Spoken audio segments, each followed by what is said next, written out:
Hey there, it's Billie Rae Bates of BRBTV. I'm here at the Millennium Maxwell House Hotel in Nashville, Tennessee. It's Saturday, October 22nd, 2011. I just rode the elevator with John Wesley Shipp, who's appearing at the event this weekend. I'm going to see what he has to say about not only his time on the TV show The Flash in the 90s, but also on Santa Barbara. No, I didn't. I didn't know anything. I didn't grow up with comics.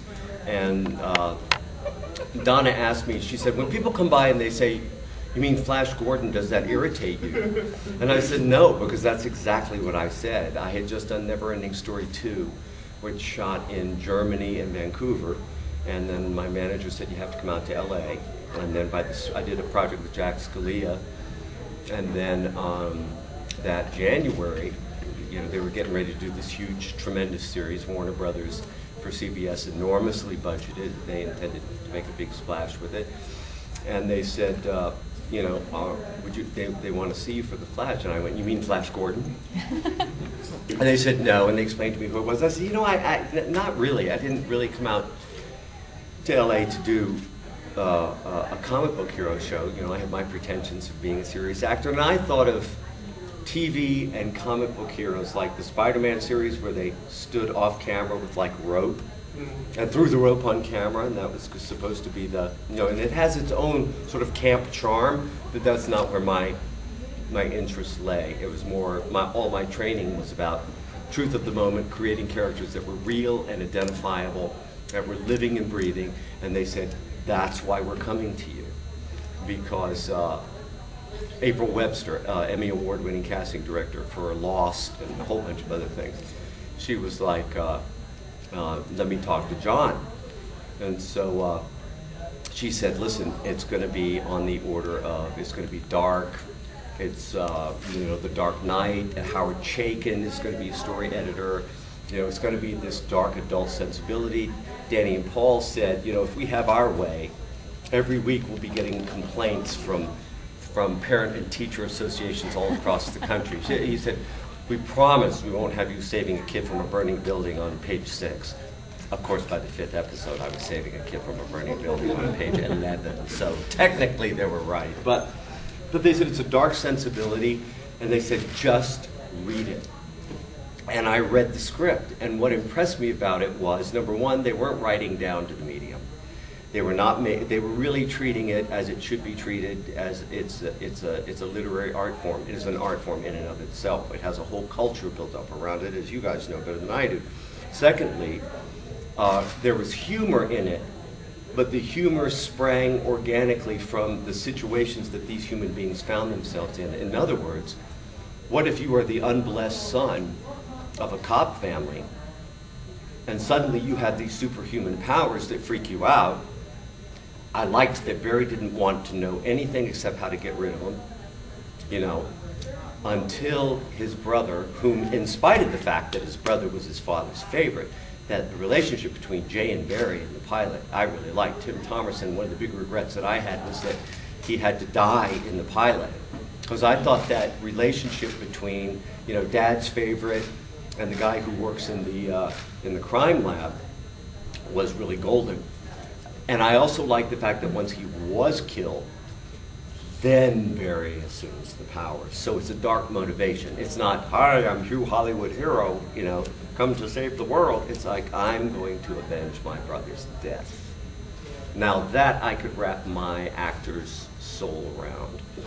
And the humor that was in it was that I really appreciated. And again, it wasn't making fun of Barry, his powers, the medium, the comic book form, or you guys. You know, it was, I can't believe it was over so quickly. And then he's in bed with Iris, and then it pans over and you realize that they're talking about a fight, that it was over in like 2 rounds. But, you know, of course, the joke is the lovemaking. I can't believe, Iris says, "I can't believe it's over so quick." So that was kind of an organic kind of humor. Taking your dog for a walk in the park and you end up in a book. I mean, how would you respond if you went to catch a bus and you ended up 35 miles away in the ocean with your clothes shredded? You know, how would you react? Like, wow, you know, it's like, and then what would it do psychologically if you knew that you had these powers was that scene with Emmett Walsh after Jay's death in the cemetery. And I say, I'm gonna get those guys. And of course, Dad doesn't believe. He says, you know, you don't point a gun unless you have a bullet in the chamber. And, you know, Barry says to his dad, I have the bullet. But he can't tell him what it is. And I was thinking what pathos there is around that. Knowing that you have these kick-ass powers that if your dad knew, you know, and you can't tell him. So there were all those levels that I appreciated, and the fact that, now, mind you, their invitation to me was not an offer to play the part. Their invitation to me was to audition along with 60 other actors who were also auditioning for the part.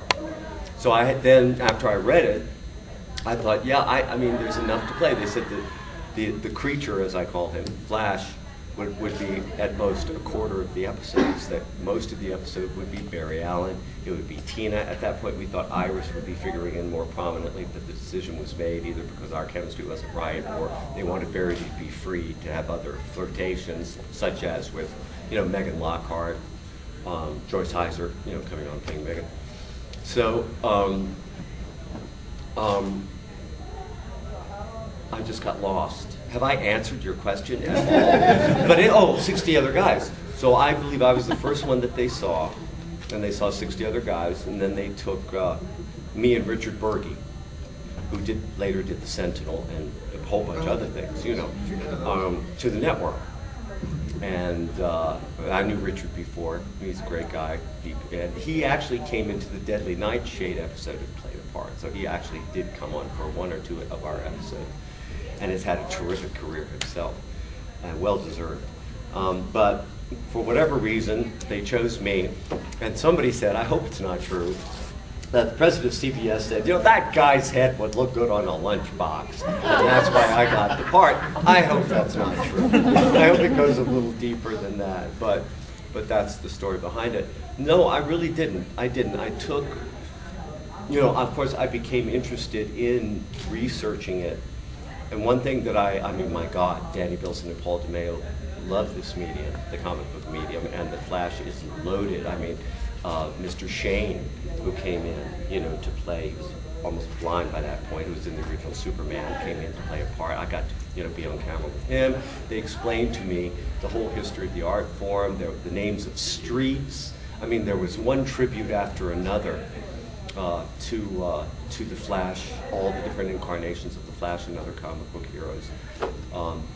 So that's what drew me to it. I said, okay, so you want this played for real, and it became clear to me that my job, once the suit came out, and Danny Elfman came up, you know, and the lights went down, and the special effects, and cars started blowing up, my job was over. My job was to get you guys into the suit so that you could hook into Barry on some level, so that when Barry went into the suit, you went with him. And you were experiencing whatever that might be like. What happens when an ordinary guy suddenly gets extraordinary powers, whatever they are? If there's a incredible musical gift, I'm sure there are people in this room, incredible ability to draw, whatever your incredible talent is that sets you apart. How do you react and come to terms with that? You know, see, I could trip on this subject all day. You know, that's why I love being an actor. And since that's what they wanted, then I was like, all right. Now, once I got the part, and I found myself in an actor's dream, which was the most expensive show Warner Brothers had ever produced for television. They had kind of a slow movie year that year, so we had a third of the back lot of the Burbank Studios, which had just been renamed Warner Brothers. So freshly painted on the water towers coming over the hill to the studios, Warner Brothers Pictures. I mean, I still get goosebumps. We had 2 sound stages.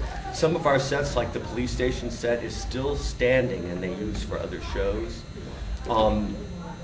It was phenomenal, you know. I mean, it's the hardest thing I've ever done, but to drive onto that lot that historic lot where all those famous actors, it's like when I did Dancing at Lewis on Broadway at the Plymouth Theater, thinking of all the actors who had walked on that stage, you know, and sucking up that energy. You know, it's like the fact that we had 2 sound stages and I had my own parking place on the most expensive show Warner Brothers had ever done for television at that time. It was pinch me time. So I know I talked all around it. I hope I answered your question. I got one. Yeah. Well, I am the proud owner of The Flash on DVD. I bought it when it came out. Yes. Now, yes. unfortunately, 2006. Unlike the other superhero TV shows, I know what Warner you're saying. Brothers did not do any special features on The Flash, like how the effects were done, or an audio commentary. Now, I'm sure you get a lot of the what was your favorite episode type, but I'll go one further. If you could do an audio commentary, what episode would you do an audio commentary on if you got the chance? I think it would dovetail really nicely because the one I would choose would be the one that Danny Bilson would least like to do. Because Danny wanted to blow things up. You know, he wanted to blow shit up. He loved the Trickster episodes. They were his babies. You know, the bigger the budget, the more the production values. As an actor, not surprisingly, and it's not just because I was acting with myself, so I'll say, but the Twin Streaks episode for me was the most interesting. The fact, you know, where they cloned Barry. That was our answer to the Reverse Flash. I loved that episode. Yes. And I enjoyed your super outstanding performance in both roles. Thank you. The thing that I thought worked so well. Oh God, I thought that was a real person back there. I'm like, why are you looking at me like that? Sit down. Okay. The thing I enjoyed about that was that it fit in so nicely to everything that we had set up. It fit into Barry not wanting the powers. You know, well, what if there's suddenly a part of yourself that you're confronted with that is the part of yourself that freaks you out? And there he is standing across from you. If you remember when Barry and Pollux meet for the first time in the lab, you know, Barry's energy is very different from Pollux. Pollux doesn't have an identity. Pollux is like, man, it's Christmas. I know who I am. I'm this guy. And he wants to touch him. He wants to assume. He wants to know how to pronounce Barry. He wants to know how to, you know, he's going to have a dog. I mean, he's this kid, wide open kid. And Barry's like, whoa, you know. And Tina, I thought, was like saying, now Barry's like a child. He's like, I don't care. He's a freak. Stay away from him. You know, I loved playing that duality. And it played all the way out to the end. Plus, I kind of felt like, you know, she's Patty, who's lived most everywhere, from Zanzibar to Berkeley Square. You know, the Patty who they're playing. I'm like, God, this is what it felt like to play scenes with yourself. But the fact that they carried it all the way through, and Howard Chaykin, God love him. You know, they carried it all the way through to there being a sinister element that ultimately, in all of us, there are parts of ourselves that are at war, and we eventually have to have a showdown with, don't we? Mm-hmm. And one of us doesn't survive. Sure. And the fact that Pollux takes the bullet, but even though they're fighting, Pollux decides to take the bullet for Barry, and that a part of Barry dies in Barry's arms. It just doesn't get any better than that as an actor. And the fact that, here again, I've really felt that it was my job to invest as much humanity and as much respect and as much reality from my own personal experience into that, you know, as I possibly could. And I mean, to tell you, they were, you know, they were very moving moments. Number one, because Dane Farwell was my stuntman. And Dane Farwell is the one, you know, the Trickster episode where they're hanging me from the 30-foot ceiling by the ankles, handcuffed, and they lower me into a tank of water. They lowered me into the tank of water, okay? I opened my eyes, which was freaky enough, you know, and start going like this. They put Dane in and they blow up the tank. Release the chain, and these gallons and gallons of water and glass, he goes out over the loading dock, and it's Dane, you know. They put me on the springboard you know, at the point where the guy goes backwards out the window and lands on the concrete without any padding 2 stories below, and then they blow Dane out the friggin' window, you know. And Dane was like, no big deal. You know, it's like he cut a huge gash out of his hand, the scene, the trickster, with all that glass is coming. Not surprising. I go check with him because he was a maniac. I'd say, Dana, you all right? Yeah, I'm fine. I said, why are you holding your hand like that? It's nothing. I said, well, what's that red stuff coming in? I said, Dane, you got to put an accident report, man. It's nothing. I said, what if it gets infected? What if you have to go to the doctor? I said, either you're forget it. I'm putting an accident report in for you in case something happens. You don't get stuck with the doctor's bill. But that's who Dane was. He was unflappable. And I have to say, remember when Pollux and Barry, like when Pollux was going like this to Barry, and Barry's going like that? Well, you know, I did the Pollux. They asked, which one do you want to do first? I said, I want to do the Pollux stuff first, because Barry's basically reacting. So whatever I do as Pollux, I have to react to as Barry. So I did all this stuff as Pollux. Well, we were getting the back of Dane's head as Barry, but at the same time, he was studying me so carefully that there was nothing that I did that he didn't remember. So that when I turned around and was Barry, he mimicked my performance. Now, here's a stuntman. I mean, that's who Dane. I always talk about Dane Farwell, that he was as much the Flash as I was. I was Barry Allen, but once we got into who the Flash was, and he was a tremendous support on the set. Just the fact that, man, these were longest hours. We were days to nights, nights to days. I mean, we'd have guest stars by the 3rd day of an episode, which our episodes took 9 days to shoot. We had 2 units running simultaneously. Quite often I'd be shuttled back and forth between units.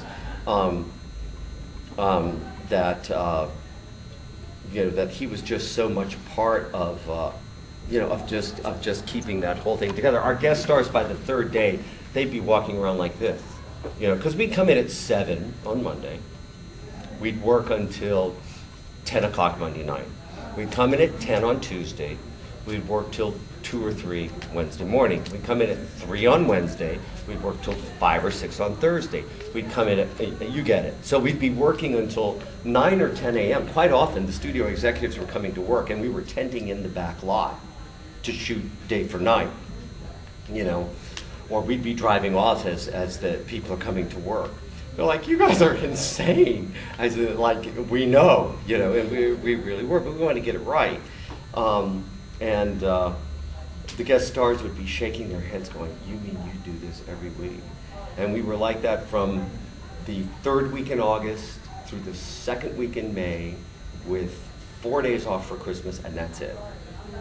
That was it. Because we simply were always behind our air dates, because it just was a massive, massive show. And that's why I think, obviously there are things you can see that are dated, but the fact that it holds up so well is the fact that everybody was committed to doing the best hour of television that we could possibly do. Danny's and Paul's idea was we were going to do like a little hour movie every week.